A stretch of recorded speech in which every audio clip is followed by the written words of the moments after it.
Since the first major sign of rebellion, when the moon departed, first God saw it in plain view, then trouble started, first come better the snake. You know his repertoire, kinda like your brother in jail, calling shots for y'all, while y'all are banging one another like fools, and occasionally hitting babies. Crossfire 22, straight to street, image of fame, Montana locked in their brain. MTV Cribs was fake, as two jumbo planes knocking down towers, the truth.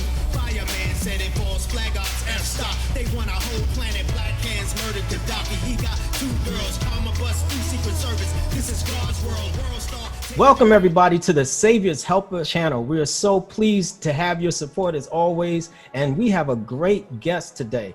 She is no joke. I mean, a true champion in the struggle, and I just can't wait for you to see her. She is a scientist, and we all know that we have all been discouraged from being special in this world, and all taught that we were something other than ourselves. But she overcame all of that, and not only did she overcome that, but she took cancer by the neck and slammed it down. Now, what's the problem with everyone that we don't pay attention to such victories, as if they're not? But they are, and today we hope that you unite with her for this special cause.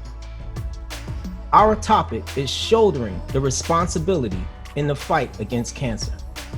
And our guest on the Saviours Helper channel, the founder of the Orally Smith Cancer Research Foundation, Dr. Hadiyah-Nichole Green, is a multidisciplinary physicist, that's 3 degrees, who specializes in targeted cancer therapeutics using laser-activated nanoparticles and immunotherapies to develop biomaker-specific platforms to target, image, and treat malignant tumors. These are tumors that spread and cause damage and death.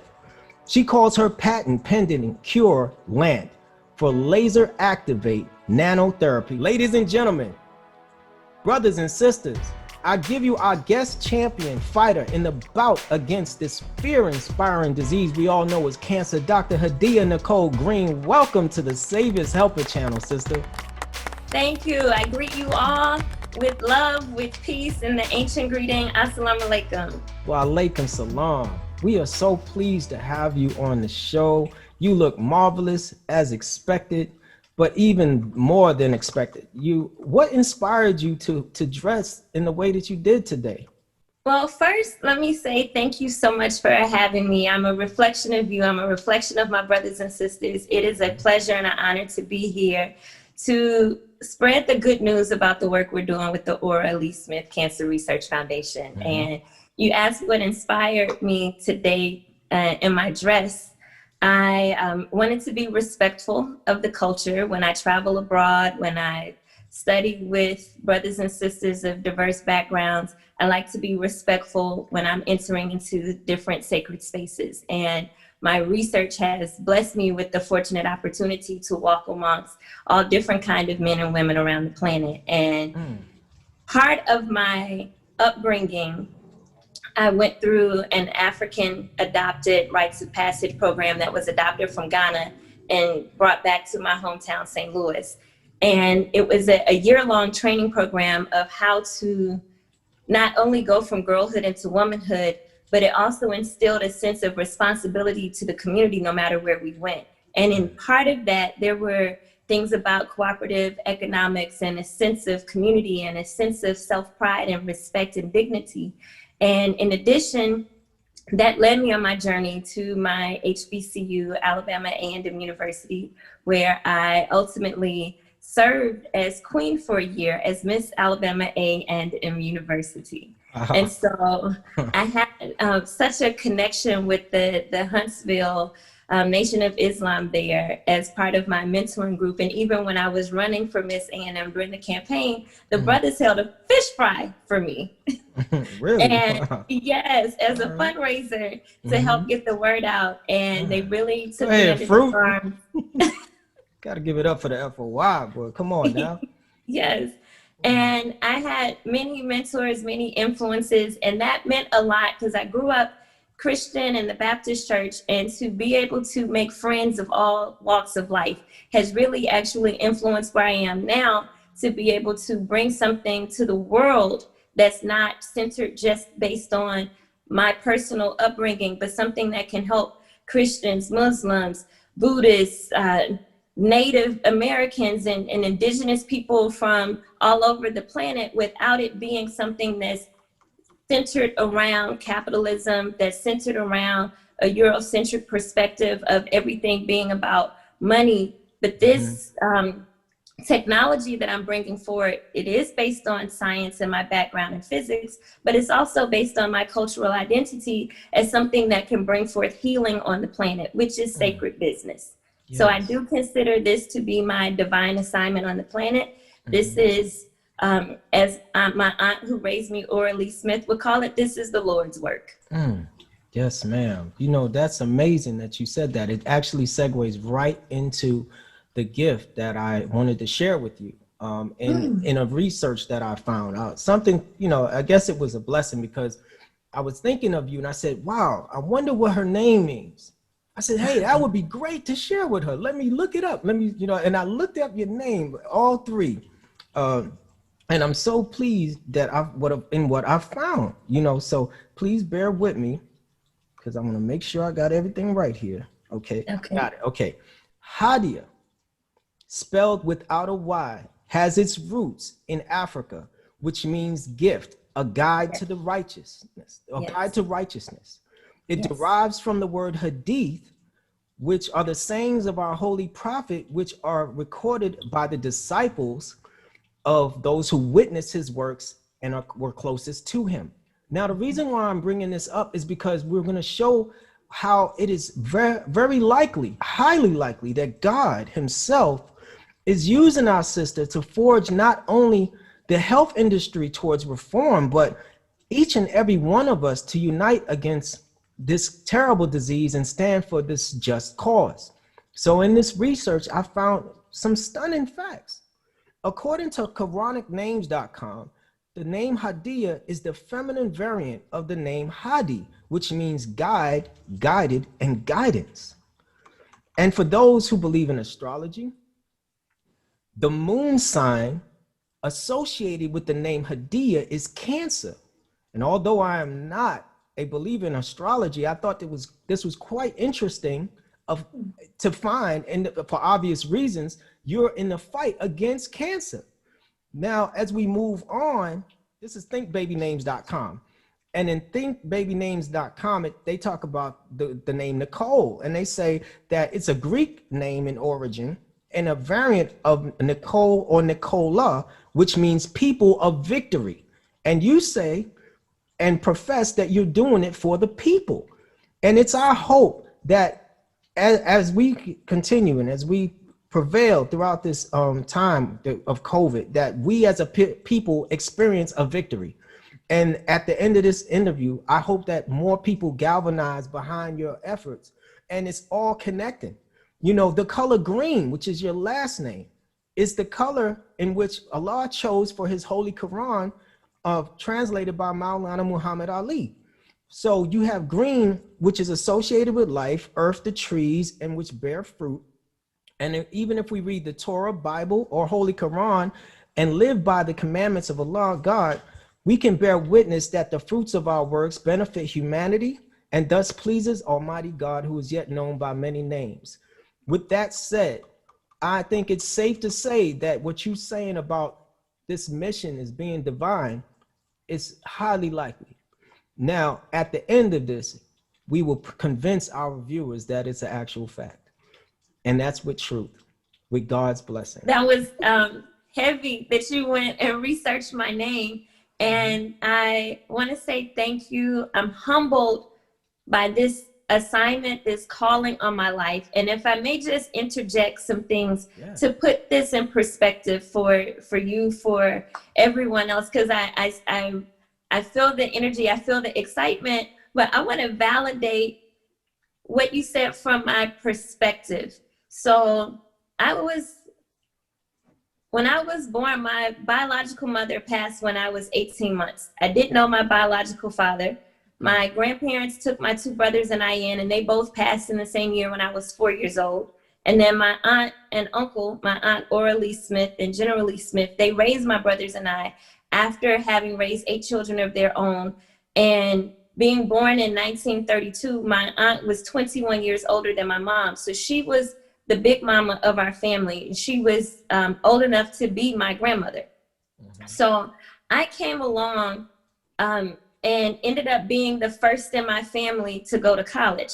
And all through my childhood, I used to wonder, why was I the only child in my school who didn't have biological parents?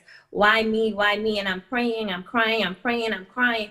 Why me? Why am I different? And as I got older and went through high school, and I was the class president all 4 years in high school, and my teachers started encouraging me to go to college, and I didn't have anybody in my family who went to college. And I went on a full academic scholarship, and coming from my family background where nobody else had gone to college, and we weren't a family of a lot of means and resources. So this was very humble beginnings. And to come from that start to graduating with a 4.0 in physics and having interned at NASA and University of Rochester Institute of Optics and in the physics laboratory, to come to the point where my aunt who raised me was diagnosed and announced that she had what she referred to as woman's cancer the day after I graduated with my 4.0 in physics. It was something that was so personal to me, because this was the only mom I knew. And for cancer to take her to her demise and take all of her dignity and her glory, and for her to say that she would rather die than experience the side effects of chemotherapy and radiation, and being her primary caregiver the last 3 months of her life, and watching her lose her ability to speak, her ability to walk, her ability to eat and care for herself, was horrific. And then 3 months after she passed, my uncle who raised me was diagnosed with cancer, and he opted in for chemo and radiation. And I, as his primary caregiver, I watched him lose 150 pounds, all of his hair, all of his eyebrows, all of his eyelashes. His fingernails turned black, and his beautiful chocolate skin looked like it had been barbecued. And I fell to my knees and I prayed for God to show me a cure for cancer. And I went and researched and found every claim for a cure for cancer and the obstacles that they found, and the community of researchers who were at universities and academic institutions, and the Dr. Sabies and the holistic approaches and the alternative approaches. And I looked at, why are there still nearly 9 million people a year dying with all of these other cures that are already out there, with all of the other modern medicine, with these multi-million-dollar hospital facilities? Why are so many people still dying, especially in the African-American community? Come on, that's right. So I went on this journey to use my background in lasers and optics and the spark, the divine spark, the idea. And I can't tell anybody why me, just like when I was little, I couldn't explain why I was the only one with no parents. So when this idea came, it's like, why do I have this scientific background in physics and lasers and satellites and optics? And I had this idea that I think all ideas are divinely inspired. This spark that came that said, if a satellite in outer space could tell whether a dime on the ground is face up or face down, or a cell phone can literally call anywhere on the planet and target just one cell phone, then surely we can use lasers to develop a more targeted approach to killing cancer at just the site of the tumor without all of these side effects. So I went on this mission and dedicated my life to eradicating cancer without side effects, and to do so in a way where it could be affordable for everyday people like my family and the people who were in the communities that I grew up in. Wow. So this is the calling on my life. This is my purpose for being on the planet. And when I was younger, I couldn't understand why I didn't have the parental figures in the immediate family. But when cancer devastated my mom and dad, who took the form of my aunt and uncle who raised me, and I didn't grow up feeling like I was an orphan, but in the churches, they say the motherless and fatherless child, to say, if this is what God, Allah, the creator who goes by many names, can do with somebody like me, to then go on to get 2 more degrees in physics and train for 5 years at the Comprehensive Cancer Center and a year in the Department of Pathology, and then to actually develop a technology that after one treatment, not 6 months of treatments, after one treatment, completely eliminates solid cancer in human cancer in laboratory mice with no chemo, no surgery, no radiation, and no observed side effects. That's not from me. I'm just a vessel, and I'm very humble about being a vessel. So my part of my assignment is keeping this technology affordable. So instead of taking offers from investors who eventually want to sell to the pharmaceutical companies, I've turned that down and started a nonprofit, a 501c3 inspired by Susan G. Komen, and said, if we can have a Susan G, we can have an Aura Lee. Right. And so I'm on this mission to not just bring forth this technology on the planet that can kill cancer, but I'm on a mission to keep it affordable and accessible for all. So I wanted to just say, when I went through the rites of passage and the elders in the circle gave me my name, Hadiyah, and they told me, whenever someone calls your name, it's to remind you of your purpose in life. So if this is my purpose in life, I'm walking in my purpose and praying that people see it and embrace it and adopt it. Because if this was something that I was supposed to do by myself, it would have been done. But this is where it takes the village to raise this child. Yes. And I am a child that the village has raised. So coming to the village to help raise this child, this cancer treatment, and bring it forth on the planet is where my heart is, because I know the importance of keeping this technology independent so that it can be affordable and accessible for all. It's a completely different model,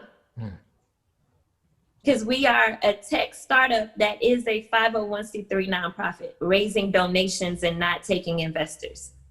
We're bringing forth a new era in how cancer is treated with the technology and with cancer nonprofits and cancer charities. Well, you definitely, through what you just said, personify the Do for Self campaign initiated by the Honorable Elijah Muhammad.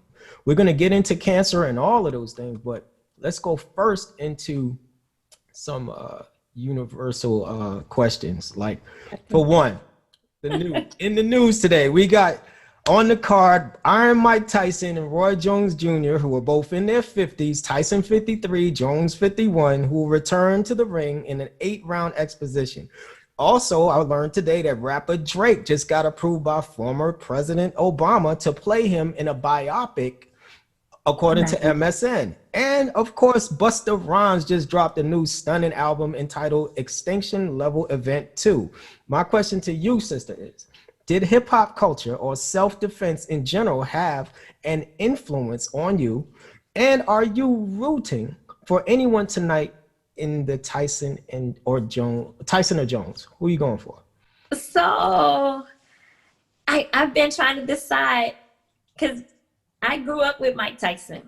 Oh, that's my oldest brother. Man, you just packing everything. What else you got? You just packing so much. She grew up with Mike Tyson. Right. So you know, God gave me this. I'm sorry, you just hit me in the head. God gave me this question, knowing that you grew up with Mike Tyson. Go ahead. I see you. Go ahead. So the cool part, I have to give a shout out to my oldest brother, Bo, who is a huge boxing fan. So when I was little, he would have me sit and watch old fights with him. So I've seen, I think, almost all of Muhammad Ali's fights. Wow. Get out of here. Now, see, that's why the Saviours Helper channel is the bomb. Because when you got God backing you, this is what happened. I'm sorry. I'm really over the top over the fact that. Go ahead, please. Never before have I shared in an interview how much Muhammad Ali is an inspiration to me in my life, and the political positions that he took to stand against the war when he changed his name. Don't call me Cassius Clay. Damn, this is what I'm talking about. Go ahead. And so when I legally changed my name to Hadiyah, when after I went through my rites of passage, I did so in the spirit of Muhammad Ali. Ooh. And I did so in the awakening of, I want to have a name that represents who I am in my spirit, that is not just a reflection of what has happened to my people since slavery and the name that the slave master gave to my ancestors. I respect that part of my lineage, but I know that is not the totality of who I am as a spirit being on the planet. And so Muhammad Ali as the people's champ inspires me so much, because the people need a champ for cancer. And I want to be identified as worthy of being the people's champ for cancer. Come on. And one day, my prayer is that that kind of esteem will be bestowed upon me. Not something that I declare myself, but that is a huge inspiration. Muhammad Ali has always been a huge inspiration to me since I was a little girl. And so my brother would always argue that boxing is the most difficult sport that requires the most skill, because you don't have teammates to help you out. You're not passing the ball to anybody to assist you. It's just you and your opponent.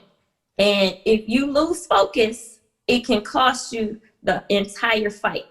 And so he would coach me through the need to concentrate and not lose focus. And that has applied to so many things in life. And I had another brother who passed from natural causes in 2005, but he was my first bully. And he would teach me how to fight bigger opponents and to not be afraid, and to not be the bully, but don't back down and don't be scared. And he would say this, I'm sure you can appreciate this. He would say, ain't no punk in your blood. That's real talk. Ain't no punk in your blood. He saw you. Yeah, that's right. And so he toughened me up to be able to fight without fear. And then my oldest brother would come back and say, God doesn't give you the spirit of fear. You're fearless, you're fearless, you're fearless. And so they sent me out into the world. And where I'm from in St. Louis, they would say with your hair souped up. But really, they just convinced me that anything that I put my mind to, I really could do it and be fearless. Like, fear what? And then you ask about hip hop.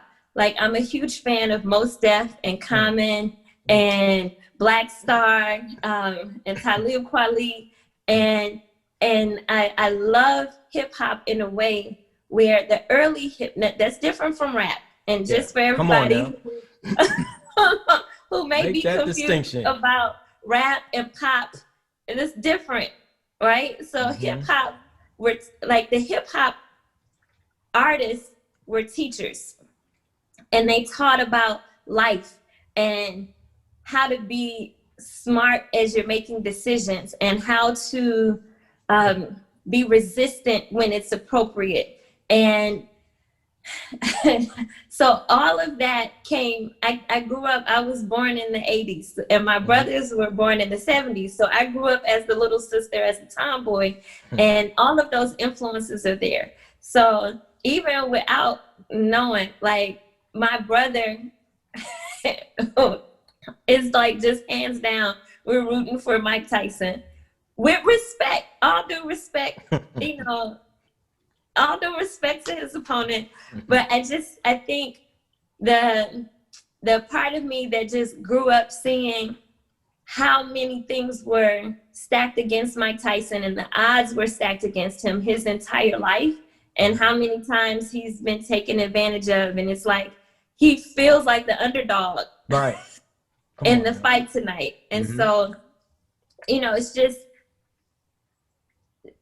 not that I agree with everything that's been in the headlines with his career, and I don't know everything that happened behind closed doors. Right.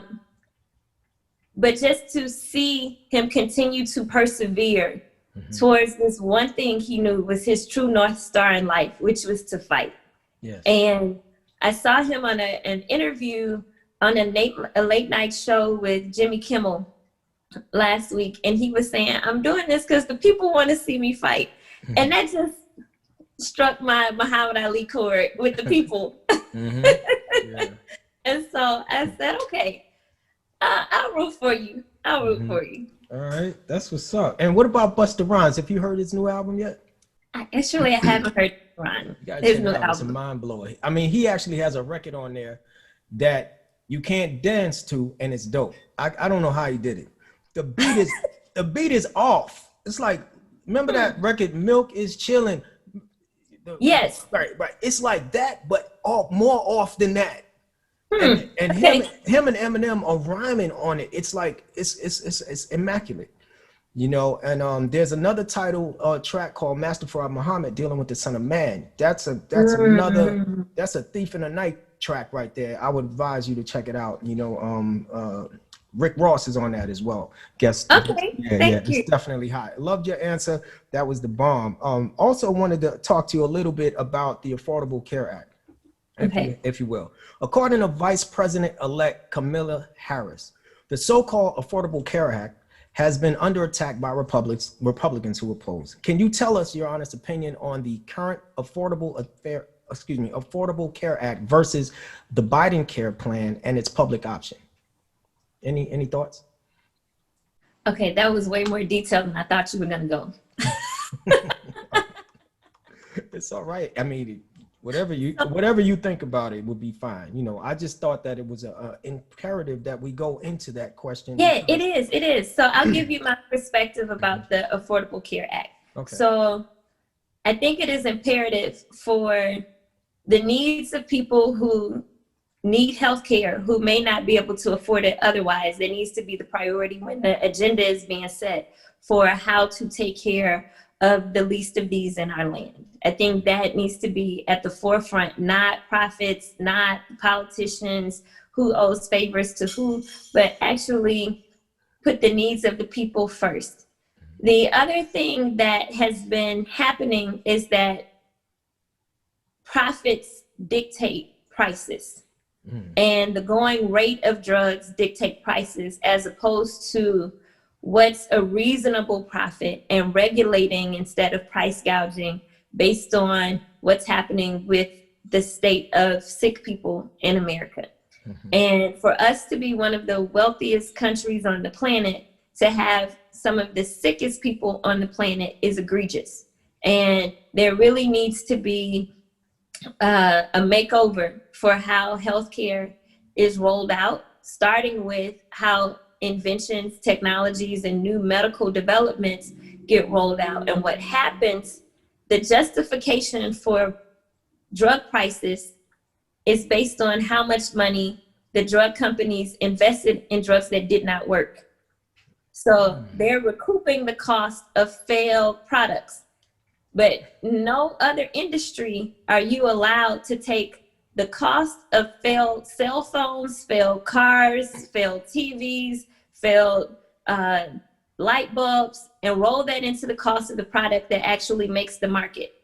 Nowhere else on the planet are you paying for failed product research and development. And then those companies are still making hundreds of billions of dollars in profit while people are suffering. So my perspective is that on some levels, if you get the funding closer to the scientists,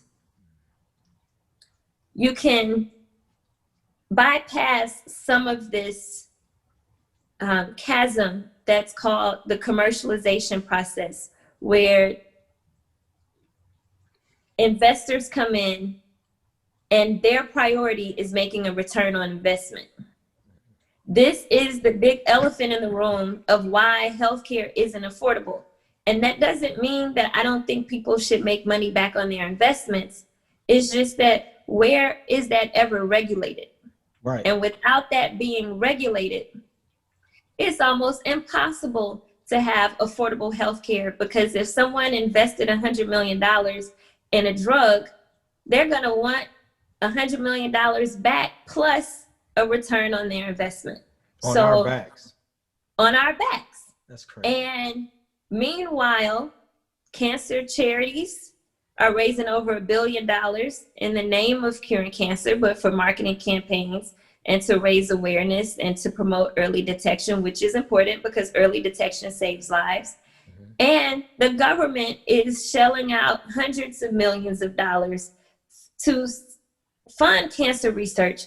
And then all of the academic scientists and all of the money that the government puts out to fund new cures for diseases of all types, all of those inventors have to go through business people and investors to take their ideas to market. And I think it's just a flawed system from the design, and it needs to be revamped. Because if the government is funding good science through the peer review process, and a lot of people don't understand, you spend these years developing technology, you submit an application, 5 people in a room decide whether it gets funded or not. And that's with taxpayer dollars. And even with all of the best research that's going on from Harvard, Yale, Stanford, HBCUs, and everywhere in between, there's still, on average, only 10% of applications getting funded by the federal government process. And so there's a huge disparity in that between what's funded for everybody and then African American scientists. And so there's a lot of issues with how healthcare is currently being rolled out, and why it's not affordable, and why there's so many disparities and inequities with the funding of medical research, the funding of scientific research by African American scientists, and how those grants get funded, and the disparity between, once you get grant funding, once you get funding for your research to develop an idea, then you have to go to business people and investors as the typical route to take this idea, this invention, this new drug to market. And it's set up for you to sell out to the pharmaceutical industry in order for it to have success.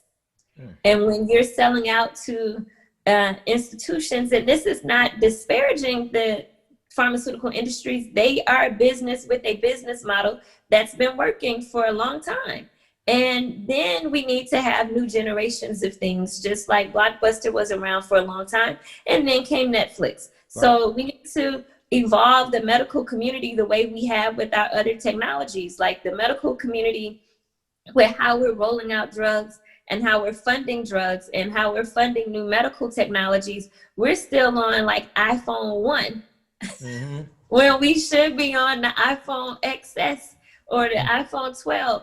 And we haven't kept up with the times with the models that we're using in our healthcare platforms. So there needs to be some change. Yes, indeed. I agree with you on that. What you touched on reminded me of the music industry. It's run pretty much the same way. That's a very good parallel, because in the same light, very few artists own their masters. And very few scientists own their patents and their intellectual property. And I've been put in a unique position to own my patents and my intellectual property, so I can make different moves and make different decisions than the typical scientist. And instead of being forced by the institution to sell to a pharmaceutical company, I can make a decision, or because of that, I've made the decision to start a cancer charity and have a nonprofit to raise the money, to keep it affordable, to just get out of that rat race and take control of the destiny of the technology. And we still apply for grants. And I still am a professor at Morehouse School of Medicine in the Department of Surgery. So I have a day job, but I'm controlling the destiny of the technology by fundraising for it through the nonprofit, through the 501c3, so it's not vulnerable to being sold out. You know, that's amazing that you said that, because our next question goes right into this. I heard that you said you were from Ferguson in St. Louis, and you said it with such pride, and reside as an assistant professor, as you said, at Morehouse School of Medicine in the Department of Surgery. And because it is my humble opinion that you are a super achiever of color and a true champion in your field of practice, I also wondered if you ever felt that you resemble a Black superwoman in disguise, like Clark Kent was to Superman while working at Morehouse. And if so, how did you remain so humble? So, well, the part that's easy to answer is about being humble. What keeps me humble is I know I didn't get here by myself, or because I was so smart, or because I was all of this or all of that. I truly not just believe, but I know I'm here because God has been blessing me and keeping me. And I know there have been challenges I've had where it wasn't by my might or my intelligence that the situation changed, but those were blessings and divine intervention that move obstacles out of the way. So it keeps me very humble to know that this is not about me.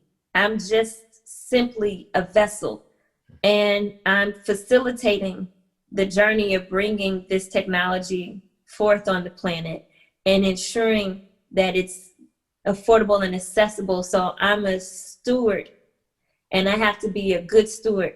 And I'm not finished yet. And there are parts, and I'll tell you two stories.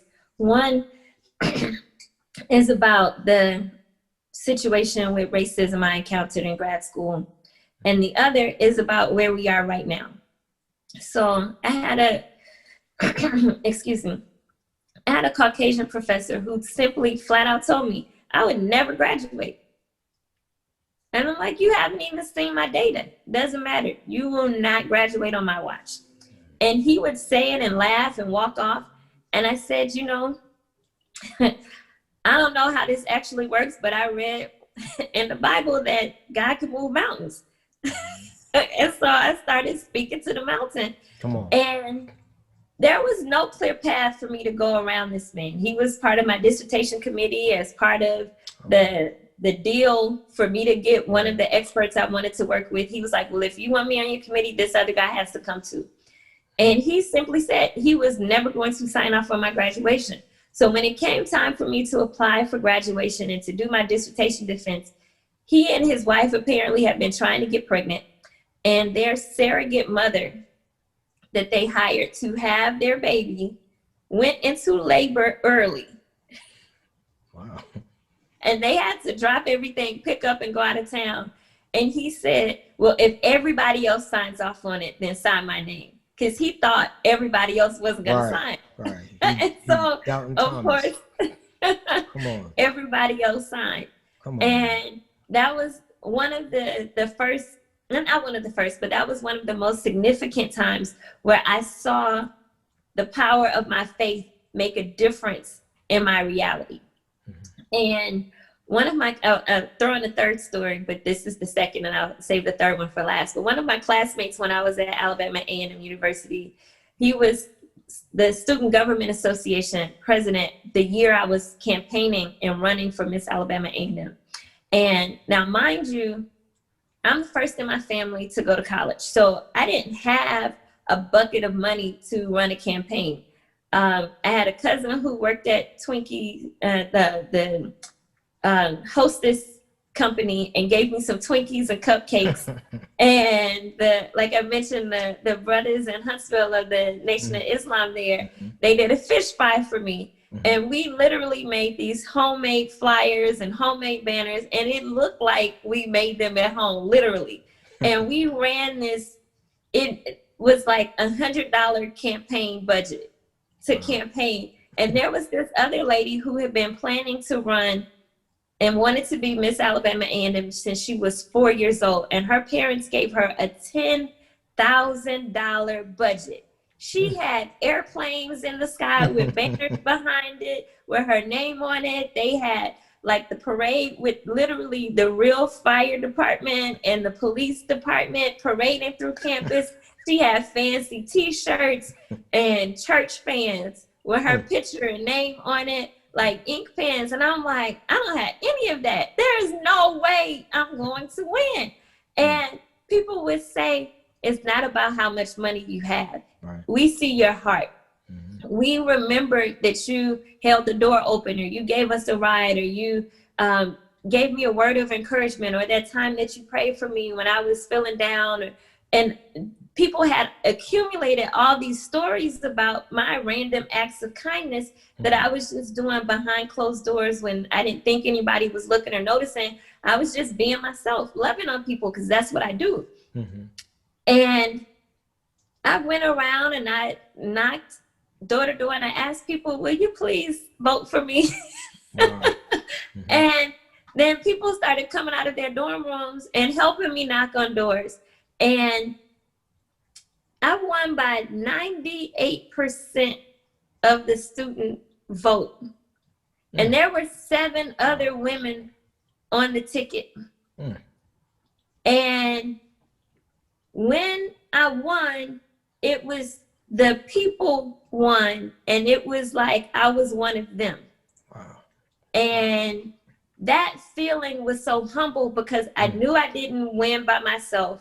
I knew I didn't have the money for a campaign. I knew that there was no way I was going to outdo an airplane with the banner behind it. Who has, like, never in the history of campaigns have we ever had that? And so it's like, for me to be this motherless, fatherless child, and a tomboy at that. Wow. Nope. You can't even tell you was a tomboy. I had makeovers. Like, my friends had to come in and tell me what not to wear. Like, they really did a whole what not to wear episode. Really? So you're saying you had a football helmet on before you put that on today? Not now. I'm grown up. I'm just messing with you. That's fun.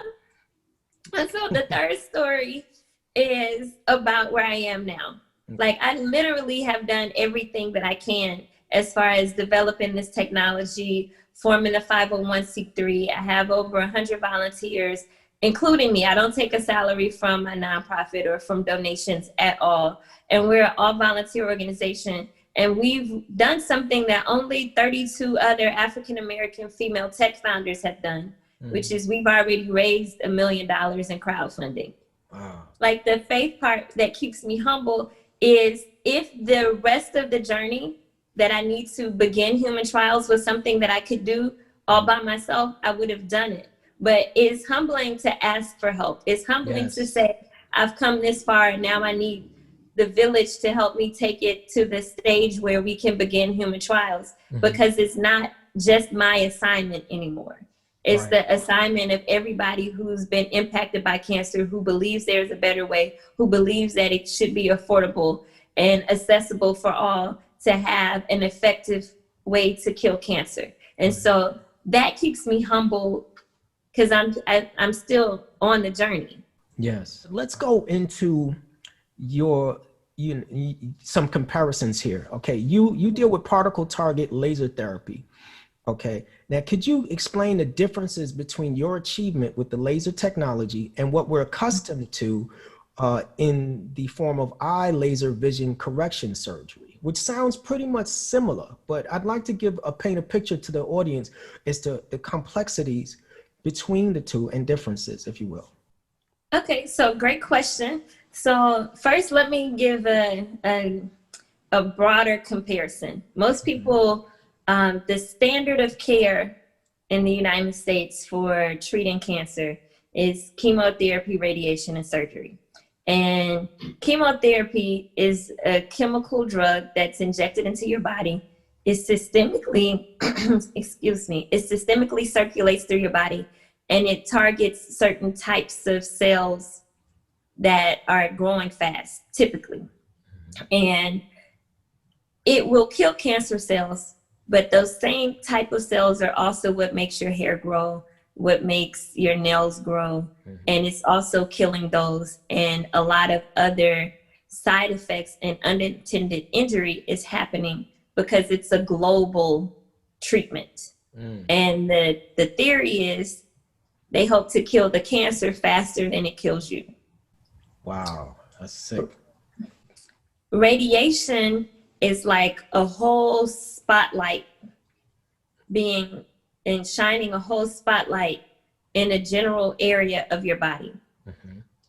And the idea is that that spotlight will have enough damage on the tumor and the cancerous cells, and the rest of your body will eventually recover and start to regenerate.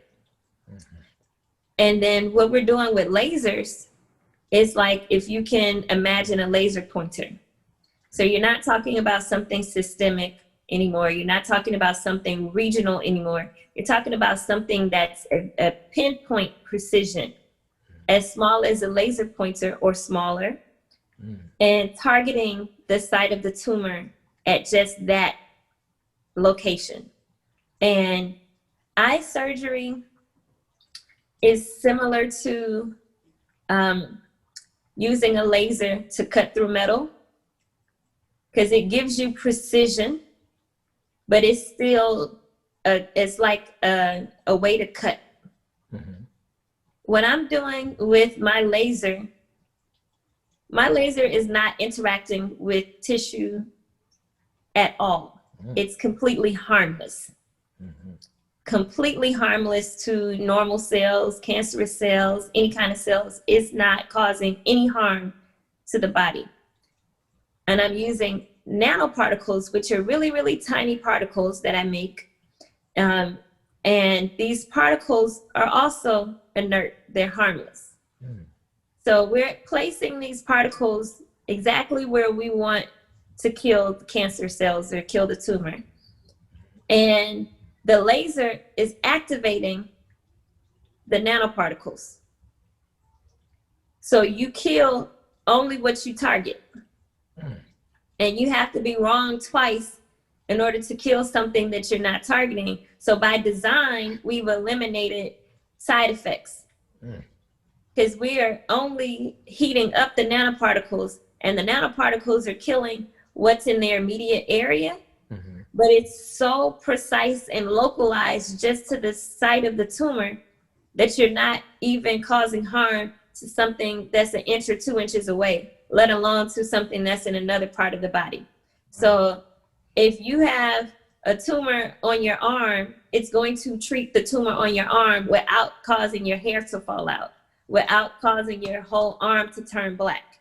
And for women with breast cancer, for men with prostate cancer, it's designed as a treatment for solid tumors. This first treatment is not a systemic treatment, but it's designed for solid tumors.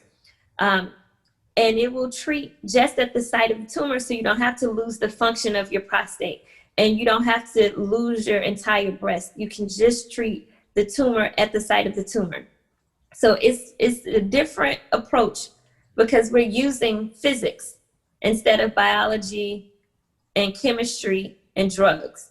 And so using the physics of lasers and nanotechnology gives us a way to be more precise and accurate with the therapy instead of just blasting a whole general area or poisoning an entire system with the intention of treating tumors. And that said, I'm not trying to disrupt the pharmaceutical industry, because early detection saves lives, because 95% of cancers that's detected in phase 1 and phase 2 respond beautifully to standard chemotherapy and radiation. So a lot of times, and this is just public service announcement, a lot of members of the African American community wait until they're so far gone to go to the doctor, and they're getting diagnosed as stage 3 and stage 4 cancer, when a lot of the modern drugs won't work because it's too advanced. And then they send us home and say, there's nothing else we can do. And then people are reaching out to the Orally Foundation saying, can you do to us what you did to those mice? And we're in a standstill until we raise the money for human trials. But there needs to be not even just mine, but other technologies, other solutions, especially for the African American community. One, go to the doctor regularly and get checked up and do the early detection and get the prostate exam and the prostate test and do the mammogram and the colorectal testing. And we need to start doing them earlier. And some of the advices start at 50. In the African American community, we need to start earlier because we're dying earlier of these type of cancers. And by the time we're 50, they're so aggressive. And we saw Chadwick Boseman. He was 43. So if he's waiting till 50, you know, that some of those things are outdated for the current state of cancer, especially in the African American community, where we're more likely to die, more likely to get underdiagnosed, more likely to get misdiagnosed and undertreated. And we need to have advocates who are scientists who look like us in the laboratory, developing technologies that benefit us, and having cancer charities that have our best interest at mind as well. That is so real. In this year alone, an estimated 6,850 children and adolescents between 0 and 19 will be diagnosed, with cancer, and 1,730 will die of the disease, according to cancer.gov. But why aren't young people generally concerned about cancer when it's commonly known that cancer types such as melanoma, which are one of the most common forms of cancer amongst people between 25 and 29, according to WMD.com. Why aren't they that concerned, and what can we do to assist in the education of these youth to grab their attention to this alert? So most people, when you're young, you feel invincible, and we take for granted that we're all going to grow old and die from old age one day. And like you said earlier, people say, oh, I'm going to die for something. So having the fear or the concern, which we need to separate, being aware and taking precaution is not the same as being fearful, but being proactive about being healthy. And there was a time where, like when I was a child, we were encouraged to go outside and play. And we would get our aerobic activity in just by playing kickball and dodgeball and double dutch and riding bikes and popping wheelies and climbing trees and things. But now children are sedentary and they're playing video games and on the phone and on social media all day. And we're going to continue to see a rise in childhood obesity, childhood cancers, childhood diabetes. So the public health concern in our community, every major organization, every major religious organization, every fraternity, sorority, every professional organization that has African American members, all need to start championing our health. Because it's the children, it's the middle-aged people, and it's our seniors. At every stage in life, we all need to do a better job of prioritizing our health, of educating ourselves about eating a clean diet and eating well. And that's something that the Nation of Islam does an excellent job promoting healthy diets. Yes. And we also need to promote exercise and having aerobic activities to be engaged in something that gets your heart rate up at least 30 minutes a day, and to be active and to drink clean water and to alkaline your body with the proper foods and to have low stress levels, because stress has been scientifically proven to make cancer grow faster. And we know in African American community that we are experiencing racism and discrimination on our jobs, and that by itself causes stress. So there are some things systemically that we need to do to counteract that, including, as you mentioned, reaching out to our children to teach them ways to cope with stress, the ways to cope with the grief when we lose loved ones to cancer or to anything else, ways to cope with police brutality and the images that we're constantly bombarded with. Social media, in the news, about the horrible modern day lynchings that are happening and being publicized to say, okay, here's an example, don't step out of line because this can happen to you too.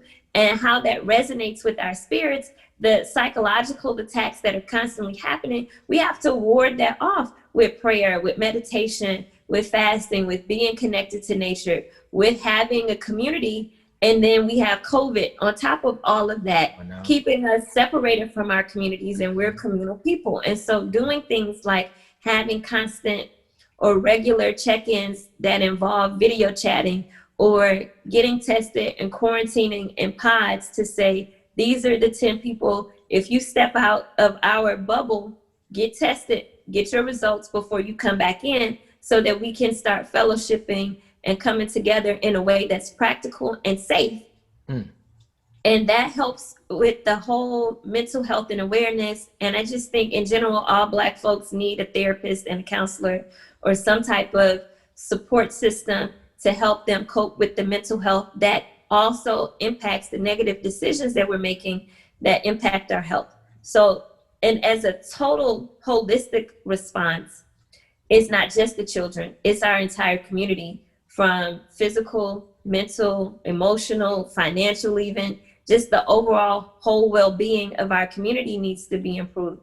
And the places where we seek guidance, our religious infrastructure, our organizational infrastructure, and these larger organizations have to have this as part of their priorities, not just as a talking point or a point on the website, Right. but as part of what's being taught on a regular and consistent basis, because we are in a state that can be legally identified as a crisis that still hasn't been rectified. And, you know, the talk about reparations and all of these things we have to do for self. And some of the healing that we need to do can start with us in our communities and our families and our organizations. Has today's science begin to understand how to eliminate or minimize the risk of gene transferred cancer, which occurs from generation to generation, either by your techniques or otherwise? So that's a great question. There's a whole field of precision medicine and genetic medicine and genetic studies, genetic testing, where science is trying to understand people's genetic information and what's passed down from generation to generation through your genes and your DNA, to see if there are specific biomarkers and specific profiles that are indications of a precursor or a predetermined what's the word I'm looking for? Footprint? It's a footprint, but it's like you're like pre-inclined to a certain type of cancer, predisposed to a certain type of cancer.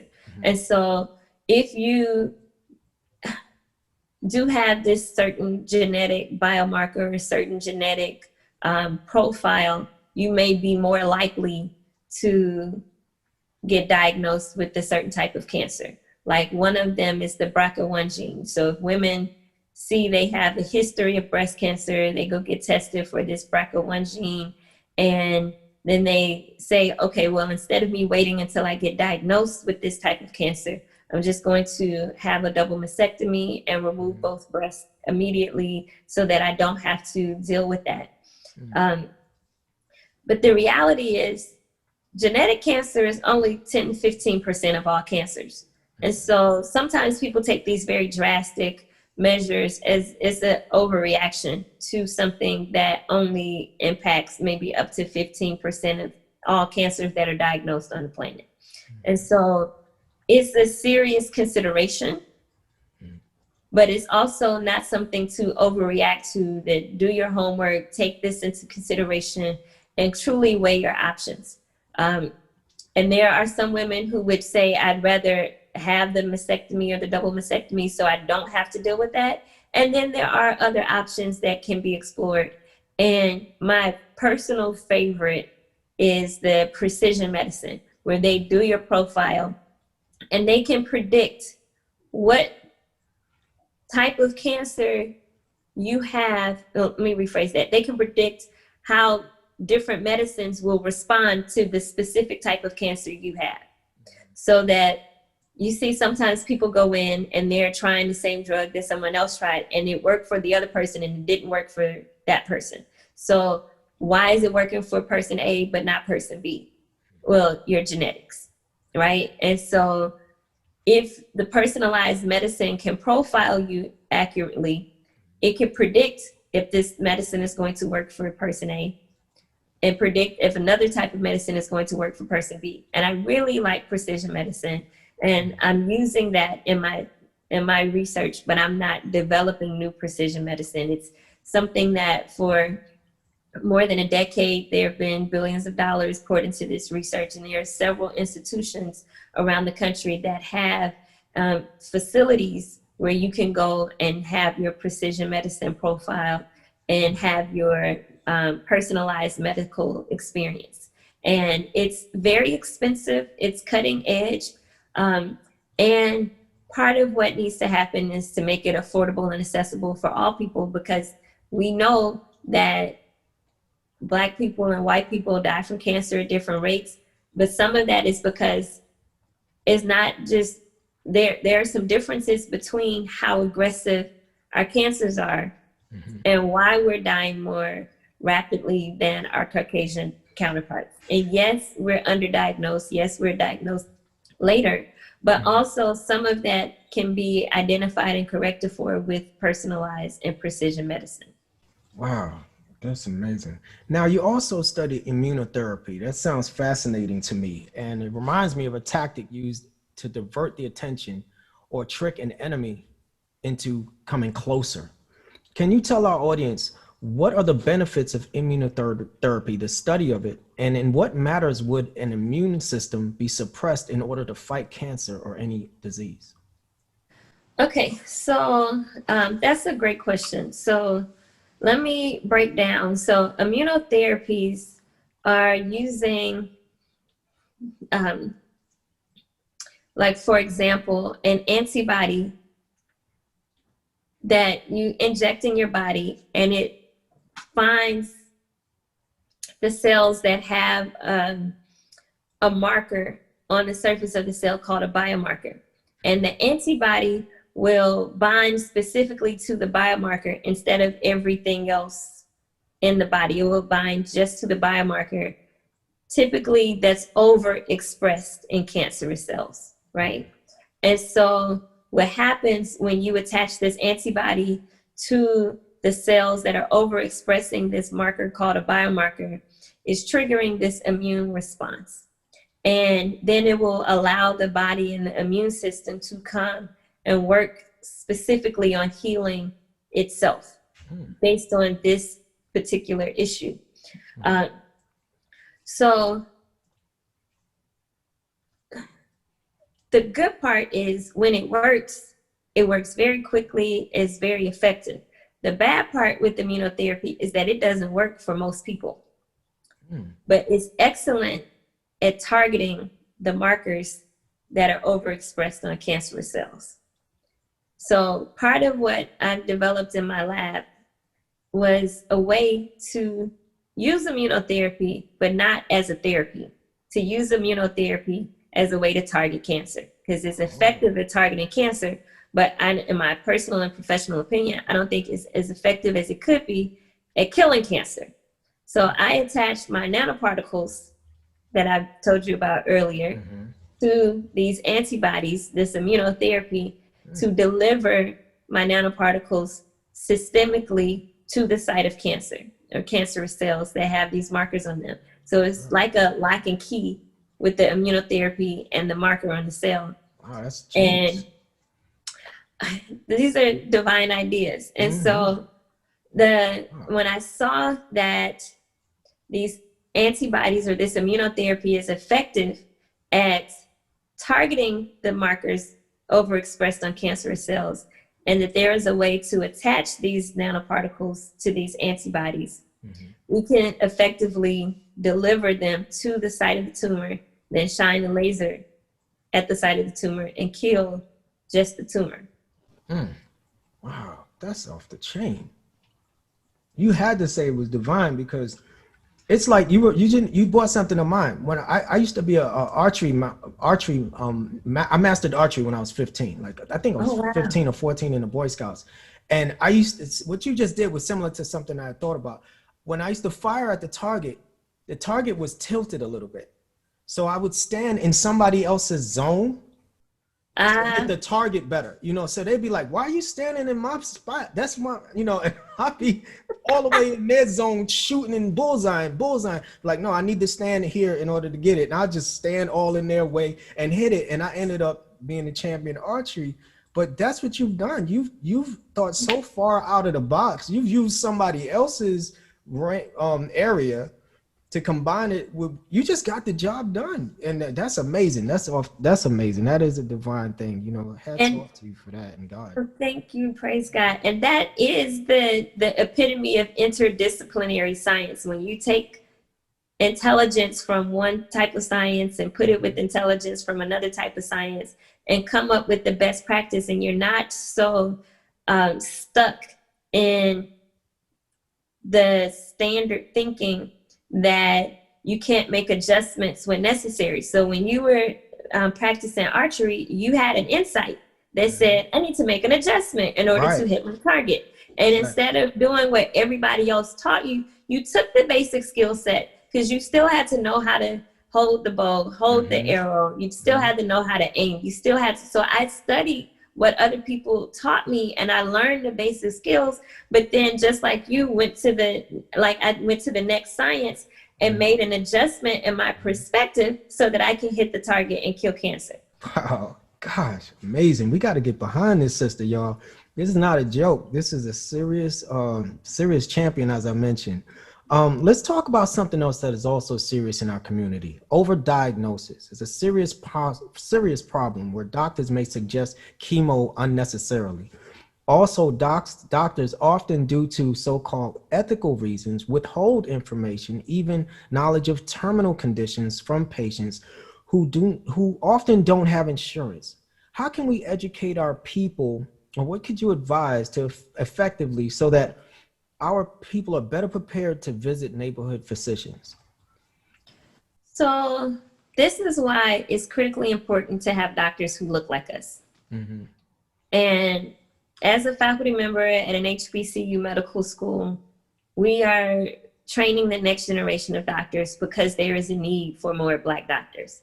And having someone who can effectively communicate in a way where you can understand matters.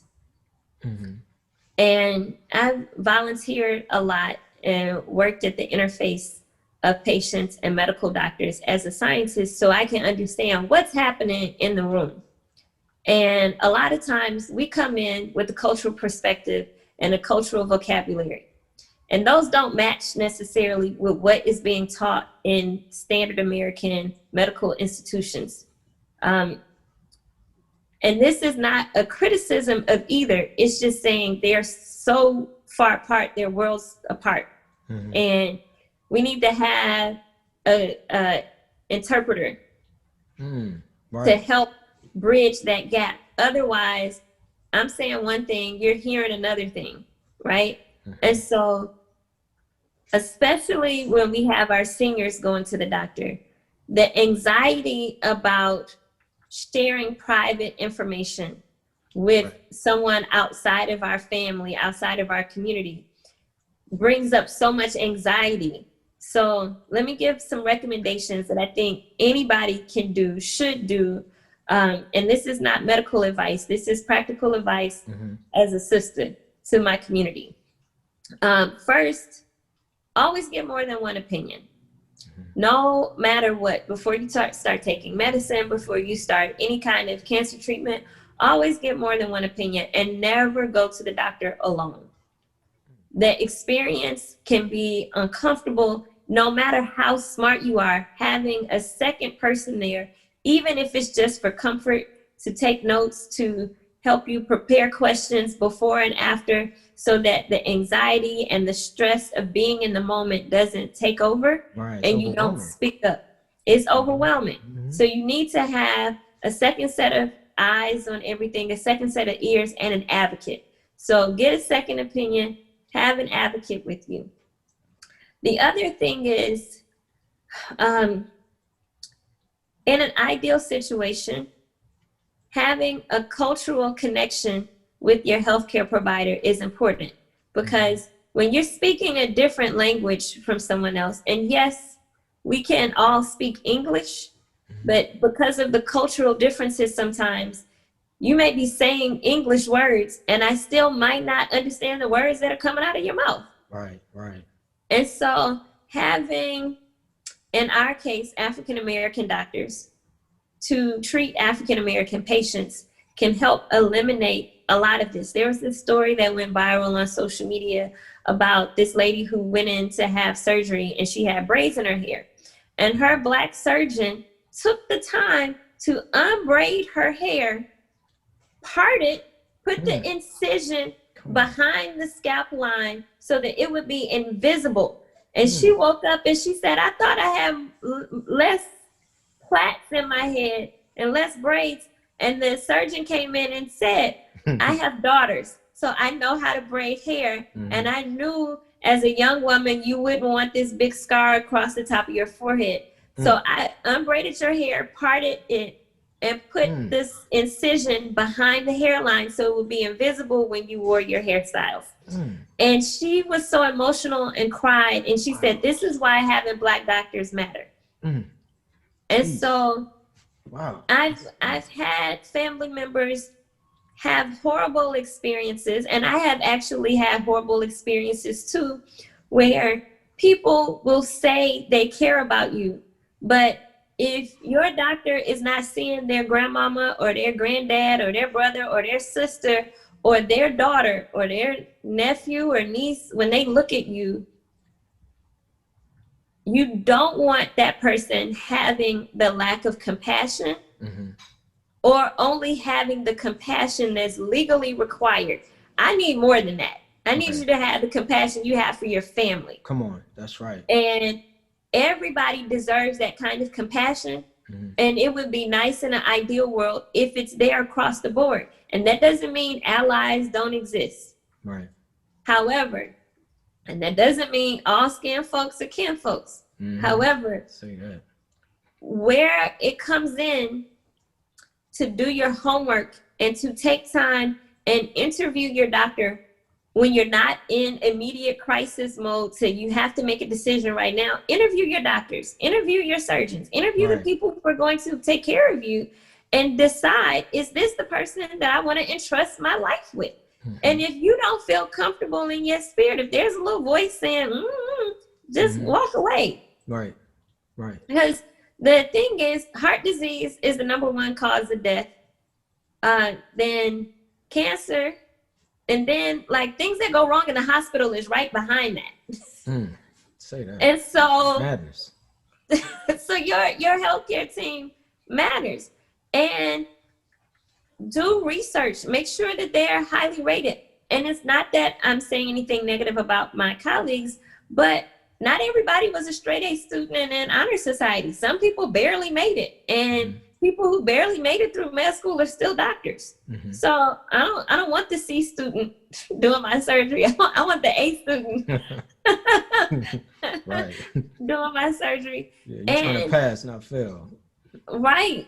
And so one of my mentors, who's a physicist, said when he went in, he asked his surgeon, what grade did you get in physics? He was like, what does that have to do with anything? Because I know if you got a good grade in physics, then you know how to think your way through any problems that may arise that your school books did not teach you how to correct for and make adjustments in real time. I need to know that you know how to think. And so taking the control of your health care team, taking control of your healthcare team will allow you to be in a position of power. So you know who's giving you health care, not just somebody you found because your insurance company covered off, like they're covered with your insurance company. Talk to their nurses and their administrators to find out what kind of relationship do they have with African American patients. Do they have a relationship where they're laughing and they're nice and they're enjoying the experience, or is it very conservative and very no nonsense? And that's a way to find out the type of energy that you're dealing with. And not that you want your doctor to be a comedian, but you want to know if they're personable. How many African Americans do they have on staff? And sometimes they don't want to answer that. And if you don't want to answer that, then maybe that's not the place I need to go. Right. And you can't be afraid to ask these questions, and having somebody there, like you said, it's a help meet, and it will help. But please continue. No. And it's just some of these things we take for granted that people will do good by us. And we know that that's not the case in every other institution. So we need to have realistic expectations to do homework when we're going into the medical institutions, because African Americans have continued to, over generations and still today, have horrible experiences with healthcare in America. Wow, that's intense. Now I want to trail back a little bit. You have a 4-in-1 program or platform, right? the 4-in-1 platform. Were you talking about that in the last question when you were interconnecting the two phases or sciences? That was Yes. That was the 4-in-1. Okay. Yes, that was the 4-in-1 platform to diagnose, target, image, and treat cancer. And it's using I added a fluorescent label to the antibody that's immunotherapy, and the fluorescent label allows us to diagnose an image. And the targeting comes in with using the antibody to target the markers called biomarkers on the surface that are overexpressed on cancerous cells. And then the laser activating the nanoparticles is the therapy. One of the things you asked me earlier was about what keeps me humble. Being the first in my family to go to college, knowing that I'm not the smartest person in my family at all. And I had brothers and cousins and relatives who really were geniuses who never had the opportunities I had, who experienced so much racism and discrimination, and they were discouraged from pursuing academics, and internal and external discouragement, from outside with racism, from inside with just it wasn't cool. But I'm not the smartest person in my family. I actually wasn't even the smartest person in my class. And it really just, this is the humbling part, is because somehow coming from my background, like you said, coming from the hood, coming from the circumstances I grew up in, there was no logical progression for me to end up with 3 degrees in physics. That just, I fell through the cracks. Right. And there were gifted programs that I got overlooked for because of racism, and things that I wasn't selected for because of racism. And in spite of all of those things, and against all odds, to end up here had to be my purpose. Because I was, trying to be the next Deaf poet and the next Maya Angelou, and I thought I was gonna be a hairstylist, and things that I saw other people I grew up with doing. You was also thinking about being in the cable industry, right? Revolutionizing cable. So when I went to college and I was majoring in physics, I was thinking that I would revolutionize the way we receive cable and internet. And then when cancer devastated my family, I completely changed my career trajectory and dedicated my life to using the same technology to revolutionize cable and internet to revolutionizing how cancer is treated. That's amazing. In my research, I found that, and this may be funny to you. I mean, cancer is not a funny thing, but when I saw this, I was like, wow, this was so out of the box. And we're talking about out of the box remedies, solutions, and people on the internet are talking about taking dog dewormers like Panacure C, known as fenbendazole, to treat and cure cancer. Like, I saw this on KOCO News. ABC affiliate report surfaced April 26, 2019. A man named Tippins, who allegedly cured himself using this dog dewormer for 3 months. And he said he dropped from 220 pounds to 110 pounds. And he said, he was quoted as saying, "My insurance company spent $1.2 million of traditional means before I switched to a $5 a week medicine that actually saved me." What's your take on this after hearing it? And have you heard of it? Are there side effects to using such uncommon treatments that are used for animals? And what message does it send to the world regarding the health industry or healthcare in America?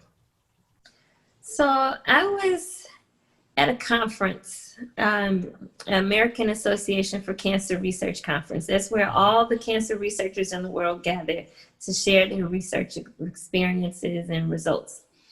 And one of the leaders in the field during a plenary session got up and said, "If the cure for cancer was in celery, we wouldn't endorse it because we can't make money off selling something that you can readily buy at the grocery store."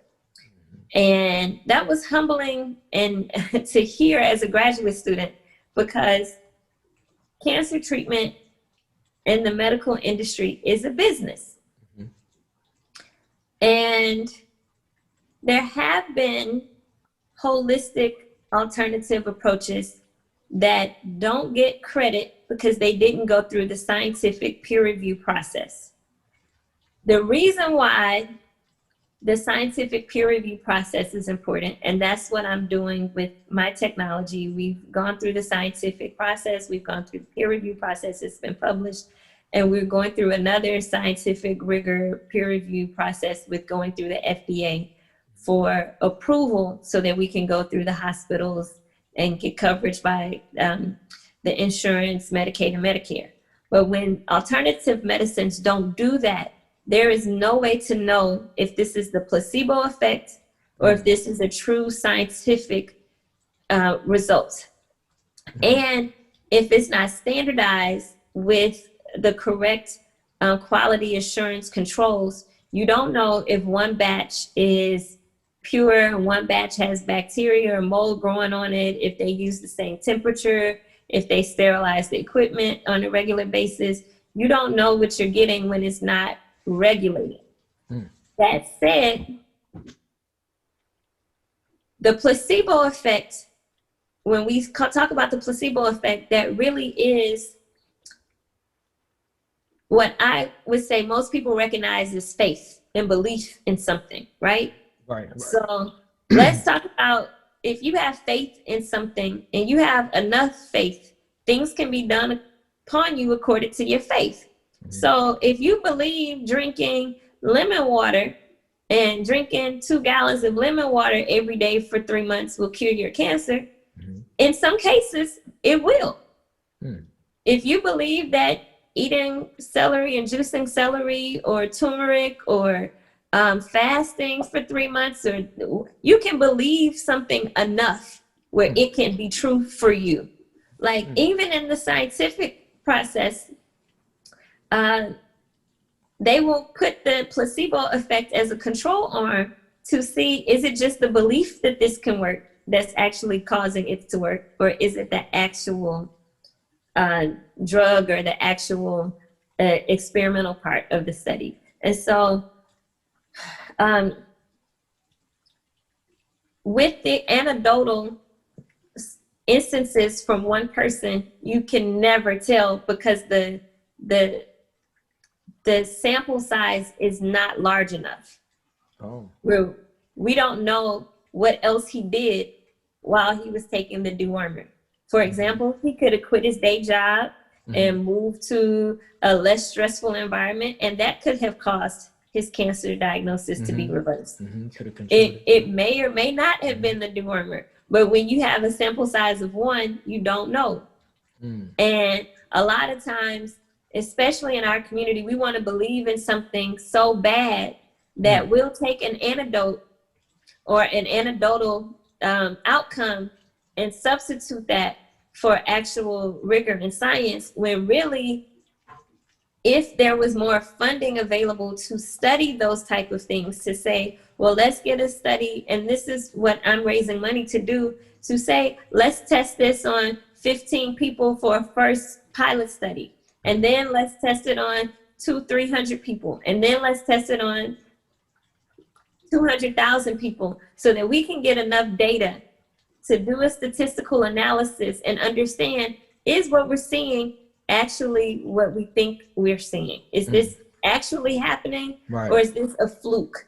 And so this is what's called clinical trials. And a lot of people don't understand why clinical trials are necessary or what they are, because a lot of times African Americans don't even get offered to participate in clinical trials when we're diagnosed with things. And this is where the medical research is happening. And I understand why not, because of the Tuskegee experiment, because of what happened with Henrietta Lacks. There is a justified mistrust of the medical community. And so, which is why you need to have Black scientists at the table at making decisions, and why we have to have our own infrastructure and institutions to do things differently. So part of what I'm doing with my technology that I developed, we're visioning and planning to build the adult version of St. Jude, so that after we finish with our clinical trials and we raise the money through the 501c3 to cover the cost of the clinical trials. That will empower us to be independent so we can make moves like build the adult version of St. Jude and be able to have a research hospital where we're doing new research and developing new technologies that benefit the world, but take into consideration the special needs of the African American community so that our needs are also addressed. And not that we're saying everybody else can't come, but just like we're saying Black lives also matter. We're not saying everybody else's lives doesn't matter. It's that our lives also matter and our healthcare also matters. So we want to take into consideration our needs also. And that's why I wanted to come do this interview so that this community can see me and see what I'm doing and come on board to support and be champions and contribute to making this happen, because it's bigger than me. And and a lot of times people are so afraid to cross the line to say, hey, I need you to help me help us. Right. Yeah. I just want to say you have the support of the MGT. One of the sisters who we're going to take another break to hear Mecca. She's an MGT, and she heard that I was doing this interview, and she sent in an inspirational video as well. So we're definitely going to do the share screen option, and we're going to listen to her she, as they say, spit some wisdom.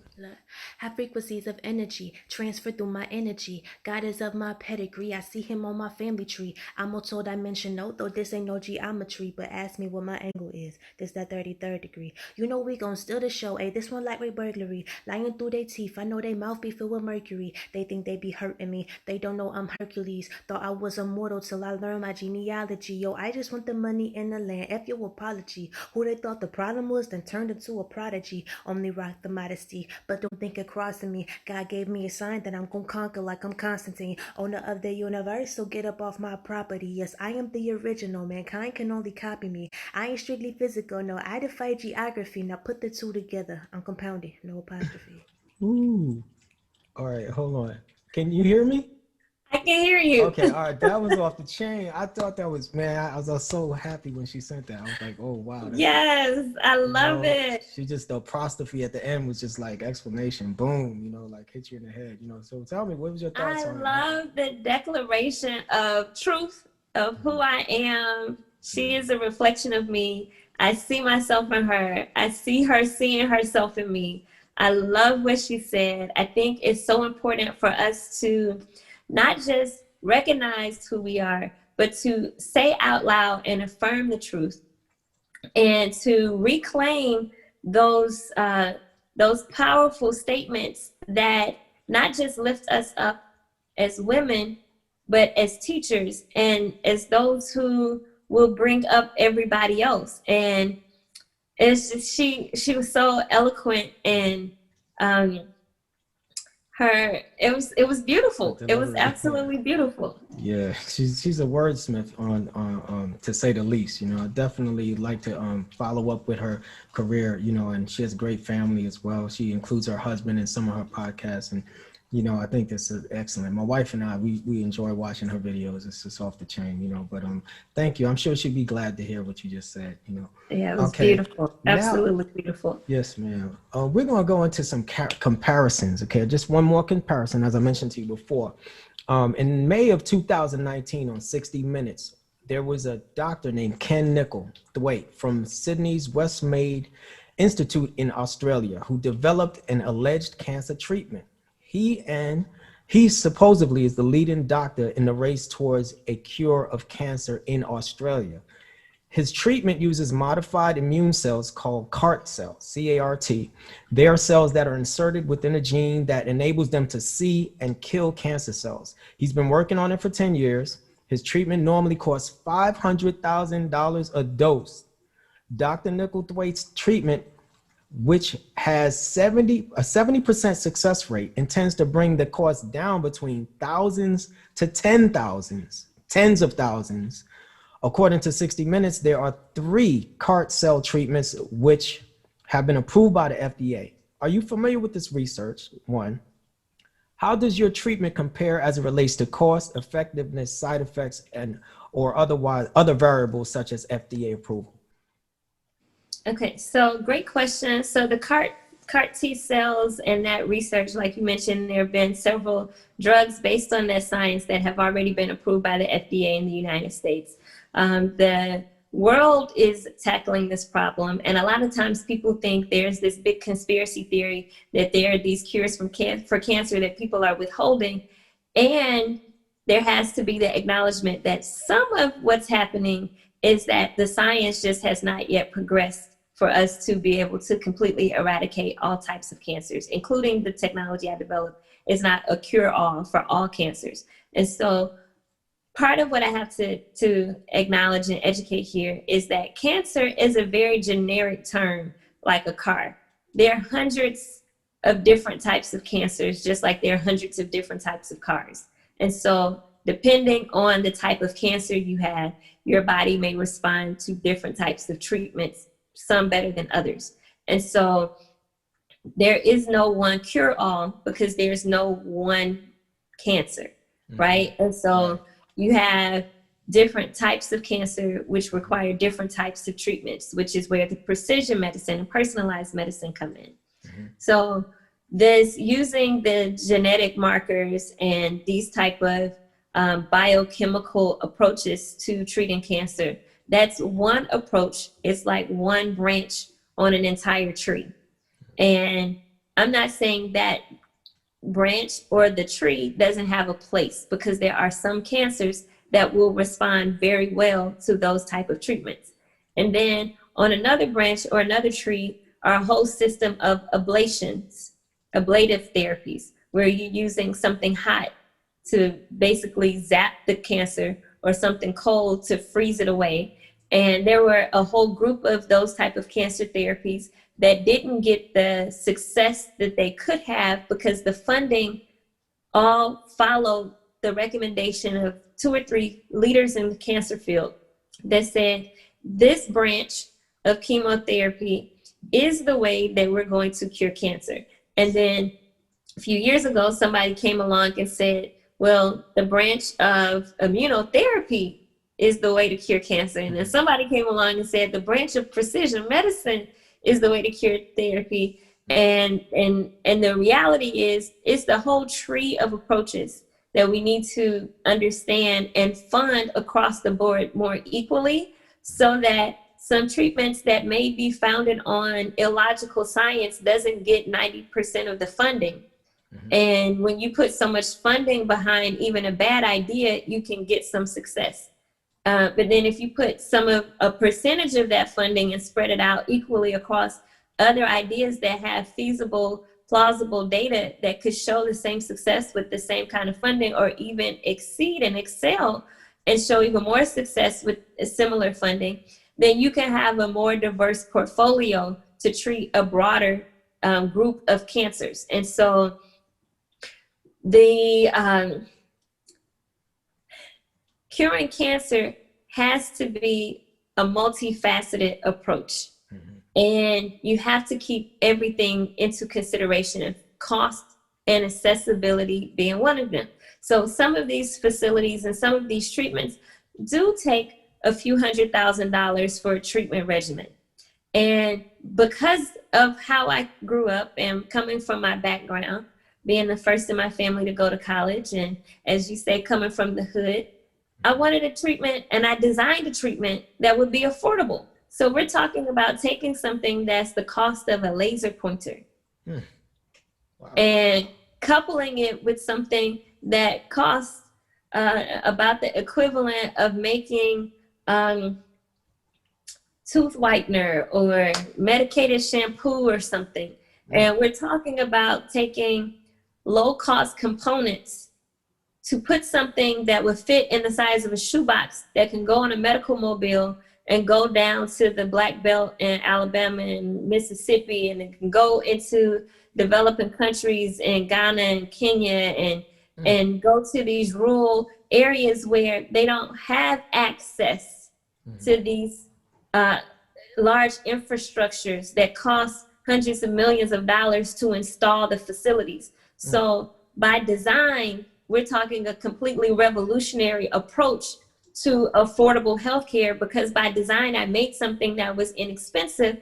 And my one job is to keep this technology independent of the pharmaceutical industry, which is why I'm doing these type of interviews, so that I can raise the money through my 501c3, where people can get tax write-offs for donating, so that we can have something that's affordable and accessible for the inner cities and put them in urgent cares, instead of having to put us in the environment where we're continuing to be the underdiagnosed or misdiagnosed and not having the proper treatment because we can't afford it.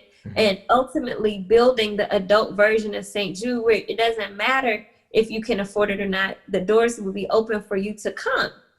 And that is, in my spirit, the most revolutionary part of this vision and this assignment, is to say, come be healed. It doesn't matter your lot in life. That's the part that makes us different from other therapies, in addition to the science, but that's also the part that makes us different from other cancer charities, because we're not just raising money for hope. We're beyond hope. We have evidence. We've already demonstrated that we're completely eliminating cancer in mice, human cancer in laboratory mice, after one treatment over the course of 15 days, with something that some people may spend more on a computer or a pair of tennis shoes. So we're talking a whole game changer. Definitely. And asking people to make this their charity of choice, because we're not just raising awareness and raising hope. We actually have a technology that we're raising money to begin human trials to cover the cost of the translation from bench to bedside, so that we can start treating patients. And people have seen me as a meme, and they've seen me, you know, sometimes they'll put a headline in a meme that says I'm the first person to cure cancer with lasers, and they'll float me around on social media. I'm more than just a meme. I'm actually soliciting support from the community to keep this technology affordable and accessible, because unfortunately my research may have gone viral, but the work that I'm doing with my nonprofit has not yet. So I appreciate this. Oh, this is just the beginning. We're definitely gonna, like I was saying earlier, we're gonna have your your infomercials on our station for a long time to help Thank you. You know, we're gonna plug them right in, because that's our donation to you. Free advertisement on the Saviours Helper channel, by the grace of Allah, who appeared in the person of Master Prophet Muhammad. Inspiration. Let's talk about inspiration.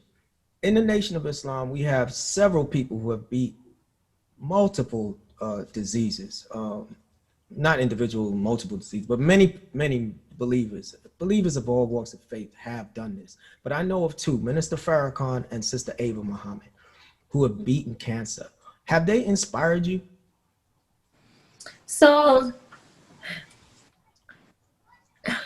when I think of inspiration, my initial first inspiration was my aunt, Oralee Smith, who raised me from age 4 and lost her battle to cancer. And my uncle, who, her husband, General Lee Smith, he has several bouts with cancer, and being their primary caregiver and seeing the devastation of cancer and cancer treatment was my first inspiration to pursue this. It's not just a career path, but to embrace this mission, this ministry, this purpose for changing how cancer is treated and developing new treatments. And then as I continue on the journey, I've lost several of my mother figures who raised me, who were part of my village, mentors from high school, mentors who saw me through college, who lost their battles to cancer.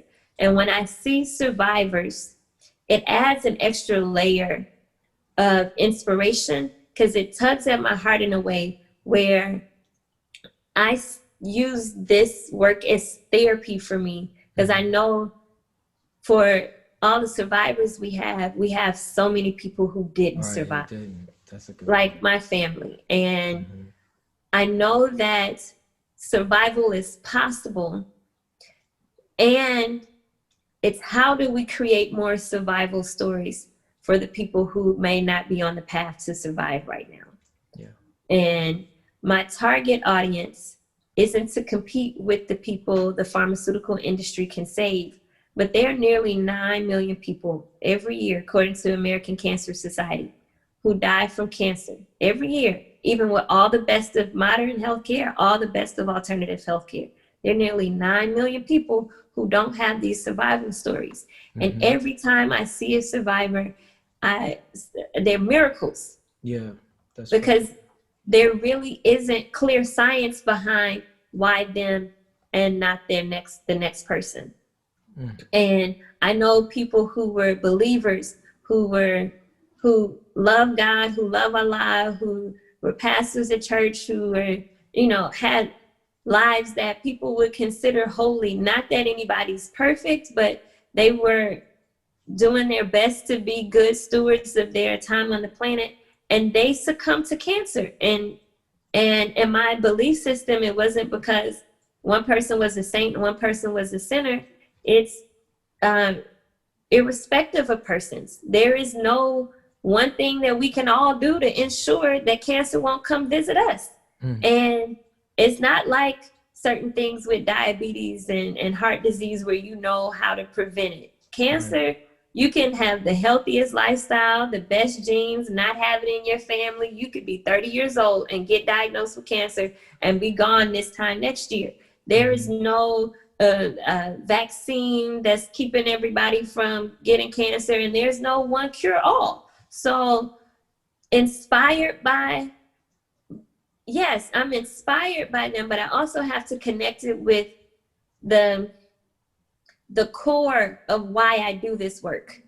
For those who don't have the survival stories, who grieve on holidays because they don't have their mom or their dad because cancer took them.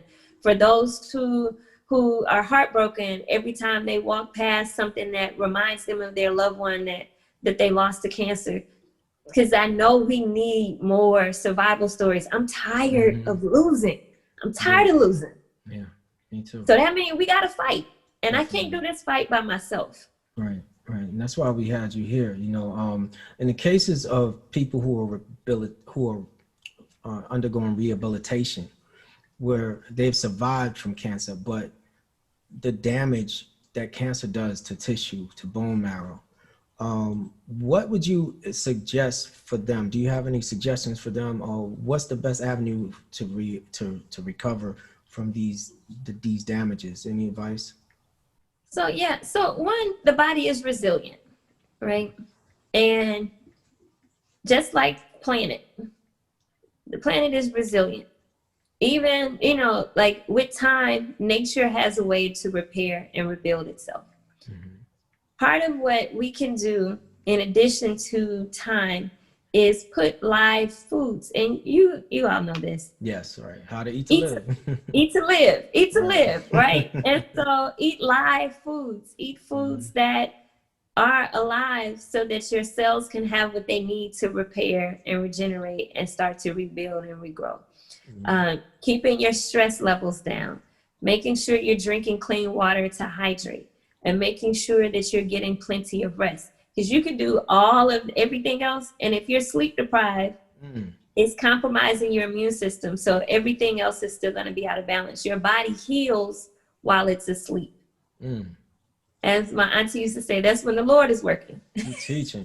Right. You don't want to stop the operation. You gotta let the doctor finish. Right. Getting up all sleeping late is like getting late to the operating table. So your body has to heal while you are sleeping. So get more rest. And a lot of times, especially in our community, we think sleeping is a sign of laziness, where really honor your body's requirement to recover and restore, which happens while you're sleeping. And some people naturally need more time to rest and recover than others. So honor that time. If you need 10 hours to sleep, take 10 hours. And then the time that you are awake, be kind and loving and tender to yourself so that you can continue to heal. And the other thing that I like to tell people, and we have to be mindful, is to not just go through the physical treatments to get rid of cancer, but sometimes you have to go through the spiritual surgery and the emotional surgery to cut cancer out of your life. Because sometimes cancer can have a name, a birthday, a social security number, live in your house, get on your nerves. That's the truth. That's right. And you work with this cancer. Like, you need to get rid of all of those cancers. And the people, I'm saying cancers, but it's the people who created the cancer in your life. Sometimes that's the case. And people may not understand that toxic environment in their emotional life, in their physical life, caused the cancer in the first place. So it comes right back. You got to eliminate all the sources of cancer. And you also have to detox your environment and get rid of all of the chemicals that you're putting in your body and all the products and the cleaning products and the beauty products and toxins and all the toxins and take it back to simple things with one ingredient. If it has a list of ingredients and it came out of a lab and it didn't have parents and it wasn't from the earth and it's not natural, probably you don't need to put it on your body, because your skin is a large organ that absorbs everything. So be good to yourself and eliminate all the sources of cancer and toxins. And a lot of times people look at, oh, I can eat meat and there's nothing wrong with meat. Well, it may not be anything wrong with the animal itself, but by the time it's processed so much, there were studies that have shown how many carcinogens are in fast food restaurants now. And so everything that we label as food is not fit for consumption. That is not food. It is something that you may eat, but you should not. And so, go ahead. Yeah, and so we've got to clear out the chemicals and the toxins and do acts of love to replace the energy of toxicity that may have been from genetics, the PTSD from slavery, from the toxins in the water, the air, the food, and all of the list of all the other things that could cause cancer. Once you eliminate that, you have to replace it with another energy and replace it with love, replace it with laughter, like literally take up hobbies. Those are not luxuries, but paint something, draw something, plant a garden, sing a song, play an instrument. Those things connect your spirit with something that is not cancer, so that the things in your body that needed to create something that formed that cancer in the first place will have a substitute to create something positive. Wow. We're going to land this plane, as the minister would say, and just a few more questions here. Well, number one, congratulations on your $1.1 million grant by the Department of Veteran Affairs in Virginia. Can you tell our viewers, how does what appears to be a huge grant contrast in relation to the cost of your research? You touched on it a little bit, but I need you to go in a little bit more just on this point. How does it contrast to the cost of development for your discovery?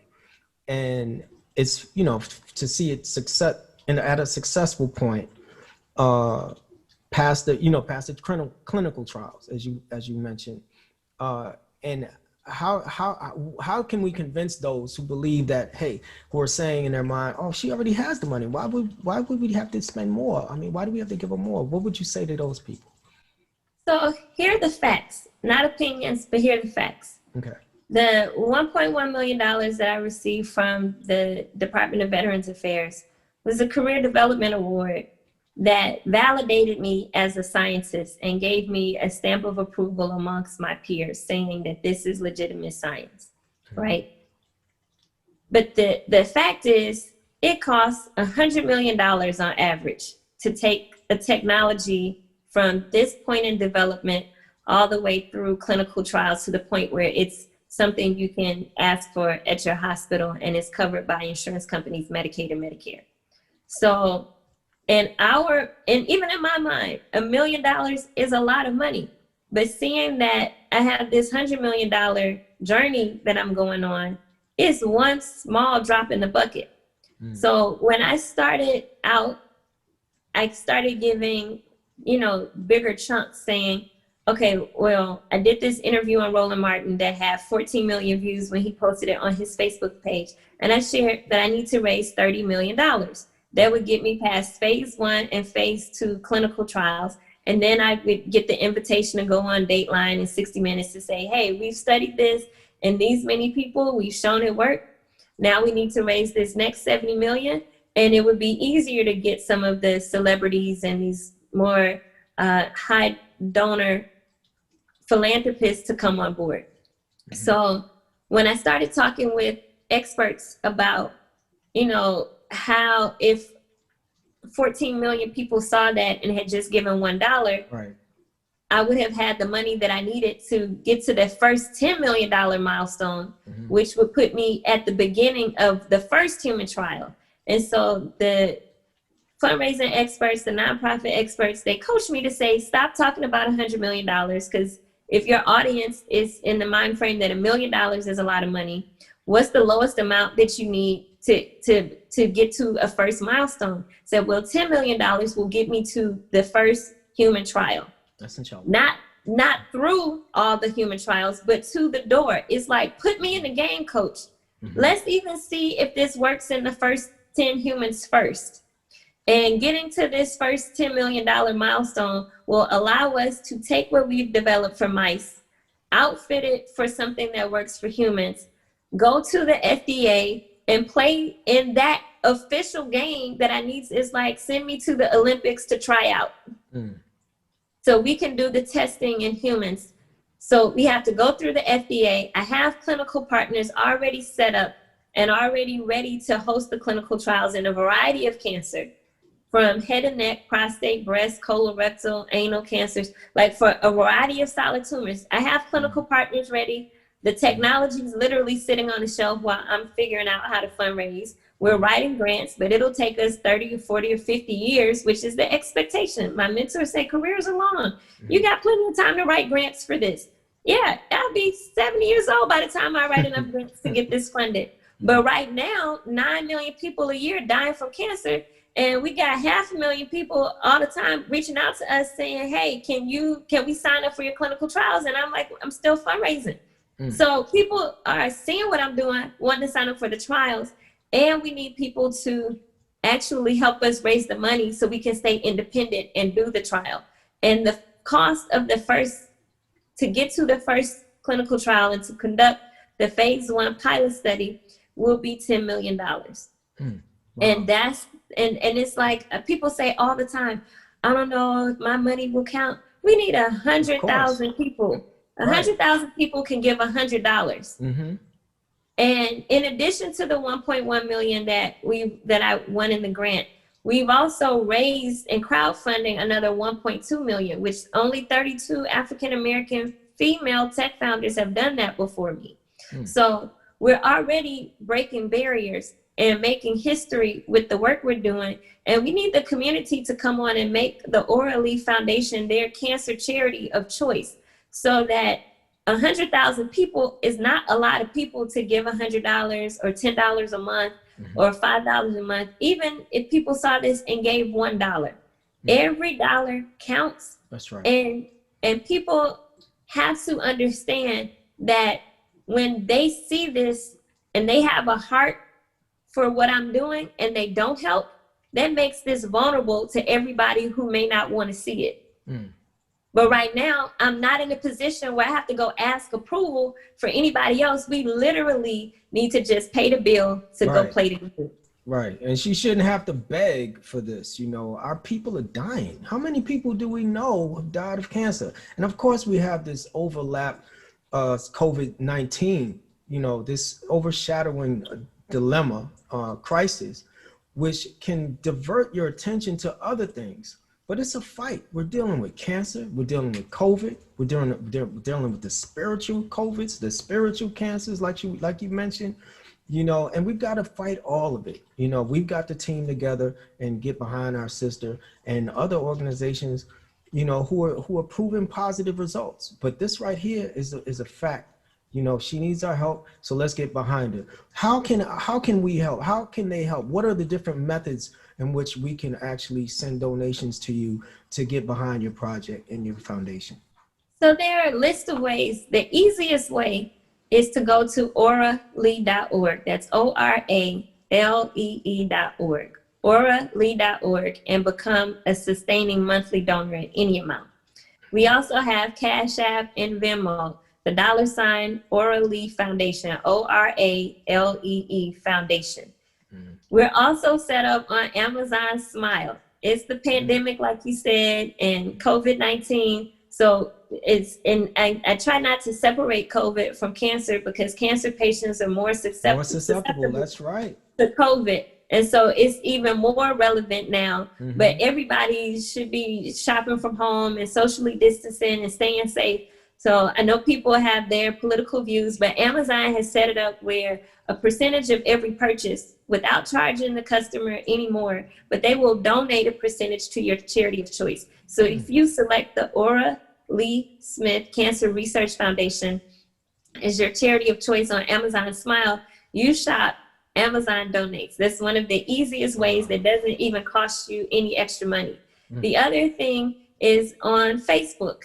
If you're on Facebook, you can set up for a special occasion or a birthday and donate and do a fundraiser for the Auralee Foundation on Facebook. So I would ask, if you're celebrating a birthday in lieu of gifts, ask for donations to the Auralee Foundation, or on the birthday of a loved one you lost to cancer, and they're honoring their memory every year on their birthday. You can do a fundraiser on Facebook by simply doing the fundraiser and selecting the Auralee Smith Cancer Research Foundation. And that's easy to do. I've done that for other organizations before. You just press that the button. It's a button that says what does it say? It's like a little heart with a circle around it. It's like a button, and it says, "Do you want to make to do a fundraiser for an organization?" You push the button. It's real easy, and you just put the name. It has it all set up for you. It's not a hard thing to do at all. You know, I raised some money for another for Mods based on that. Yeah, that was easy. You guys could do that. You know, that thing just popped up. You must have got an alert. Okay. Yeah, it was another call. Okay. That's okay. That's okay. So we established that you have opportunities, ways for people to get involved, you know, where it benefits them as well as yourself, which is good. Are there any other obstacles that you're experiencing outside of financial challenges, or that viewers can assist you with, that may not be financially related? So we are an all-volunteer team, including myself. I don't take a salary from the foundation. So we need help with marketing. We need help with fundraising. We need help with basic things like making flyers for social media and any kind of expertise with project management or setting up a store on Amazon or Shopify, like just to help us build our infrastructure. We're building, we're growing, but even if you can copy and paste to help us do any number of things. If you're computer literate and capable of taking instructions, if you bring a specific set of skills to the table and you have 3 to 5 hours a week and you're willing to make a commitment for at least a year, we're recruiting volunteers who fit that description. And so if you have a willing heart and you can come with the purity of heart to volunteer, it literally could be helping with spreadsheets or copying and pasting quotes into a template for social media. And we have volunteers who help manage speaking engagements or help manage our website to make sure that we're updating it with new information. And even just little, and I don't want to say it's little, but having graphics for social media and flyers when we do fundraisers. All of those things add up. So it's a whole team effort to help us get the word out about what we're doing. And recently I've been reaching out to people who have a background in philanthropy to help us get in front of people who are already donating large dollars. Because this is one of the things that a lot of people don't realize. Just between Susan G. Komen and American Cancer Society, they raise over $1 billion a year with no pink cure to show for it, no American cure to show for it. And so if you have resources to corporate sponsors, connections to philanthropists, please nobody email us and ask us to ask Oprah or Tyler Perry if you don't have their personal cell phone numbers. And so having a warm introduction to someone who may have the capacity to do a larger donation is welcome, because cold calling people who can write a large check doesn't work. We've been trying. So I appreciate all of the suggestions to do things like that. But unless you have a personal introduction, please don't send us 1,000 emails saying, oh, just go ask the celebrities. Yeah, yeah. Is there anything else you'd like to share with us in regards to your organization, future endeavors, or anything up your sleeve as far as inventions are concerned? So, no, I just want to reiterate, like, this is a heart's ministry. I treat this as a ministry. I don't take a salary from donations at all. I still work my day job full time. So I volunteer for the Orally Foundation alongside the rest of our volunteer. We're a small team of about 100, and we make up the equivalent of maybe 7 to 10 full-time employees with our collective effort. And our business model is actually really innovative, because it's a round table type of system instead of an org chart. And we're a small family building something that will be historic. And I'm excited about not what we can do by ourselves, but what we can all do together, because this is a heavy lift. And this is an opportunity for us to make history, to do something that will truly benefit our community, where we can have it as part of something that has our best interest in mind. That's something for us, by us. So the vision, because everybody wants to know, well, what's going to happen to the proceeds and the profits from this technology? My vision is to build the adult version of St. Jude. And it's critically important to have some place for adults to go where they don't have to worry about how much this cancer treatment is going to cost, and they can just go focused on healing and getting well. That's part of our mission. That's part of our vision. And I would like to just invite people to adopt the Orally Smith Cancer Research Foundation as their charity of choice, to bring us in the family, bring us in the fold. You can leave us in your estate plans, put us in your will. We can receive houses and cars and use all of this to the benefit to save cancer patients. And one day, with the help of everyone who supports this initiative, we will be able to start treating patients. And right now, I need to reiterate that we are raising money to begin human trials, because we get over inundated with requests for people to receive our treatment right now. And I need to just reiterate that we are raising money to begin human clinical trials. And this is something where we need your support to raise the money, to help market what we're doing, to help get the word out, and any resources, time, talent, or treasure that you guys can put forth to help make this a reality. We're not 20 years away. We're literally within 12 months of beginning human trials once we reach our first $10 million fundraising goal. So we're not talking some far-fetched theory. I didn't want to be the same old that I'm tired of with other cancer nonprofits and other cancer research organizations. I was tired of that. They drag along, too long. Right. So before we came asking for support, I've already developed the technology. I've already done the hard part. The technology has the kinks worked out. It's already completely, like literally 100% of the cancer is gone after one treatment. One, not 6 months of treatments. After one treatment, over the course of 15 days, without repeating the treatment, one treatment, the tumor is completely gone with no chemo, no surgery, no radiation, and no side effects. So this is what we are laser focused on taking into human trials. And this is where we need support, so that this can become not just another hope or another dream, but we're literally within 12 months of beginning human trials once we reach our first $10 million fundraising milestone. So if everybody got up and just did what she said and just donated what you could afford, you might be able to get her there within 6 months, maybe even sooner than that. You know, it's on us, the community. Let God be pleased in our actions, brothers and sisters, and help our sister. I think the minister would want you to do that as well. You know, so sister, I want to thank you so much for being a part of our show and our community, you know, for extending yourself within your busy schedule to do this. I know it's something that would help you, but you know, you didn't have to do this. You know, it means a lot to us. You know, we're not the NBC and CBS, but we're the original people of the earth. And that means a lot more to us than those big guys. And I think if we just started thinking that way, we can make this happen overnight for you and every other endeavor that we have for all of our inventors of color and people of like mind. Thank you so much for being on the Saviours Helper Show, and have a blessed and honorable week and sojourn in your vision and mission. Thank you so much for having me. Yes, Same God to you bless as you. well. Allahu Akbar. Assalamu alaikum. Alaikum